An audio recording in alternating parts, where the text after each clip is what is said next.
ஒவ்வொரு ஊரா போய் பாரதிய ஜனதா கட்சிக்கு எதிரான சித்தாந்த தத்துவார்த்த ரீதியிலான எதிரிகளை எல்லாம் திரு எடப்பாடி அழைச்சார்ல.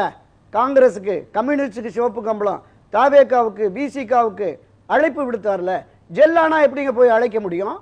அழைக்க முடியாது. அப்ப தாவேகா இவர் கேட்கிறார், அந்த கொடியை பார்த்துட்டு உணர்ச்சி வசப்பட்டு பிள்ளையார் சொல்லி போட்டாச்சு வந்துட்டாங்க நம்ம கிட்ட அப்படின்னு அவங்க ஒரு மாநாட்டை போட்டு கதை அடைச்சிட்டாங்க. காலமெல்லாம் புரட்சி தலைவர் எம்ஜிஆர் தொடங்கிய இந்த அண்ணா திராவிட முன்னேற்ற கழகம், செல்வி ஜெயலலிதா கட்டிக்காத்த அண்ணா திராவிட முன்னேற்ற கழகம் தமிழகத்தினுடைய ஆகப்பெரிய அரசியல் கட்சி, 7 முறை ஆட்சி கட்சி, 31 ஆண்டுகள் இந்த மண்ணை ஆண்ட கட்சி. தாவேகா அரசியலுக்கு வந்து அரசியல் புரிதலே இல்லாத 2ஆம் கட்ட 3ஆம் கட்ட நபர்கள். அவன் அதிமுகவை விமர்சிக்கிறான்.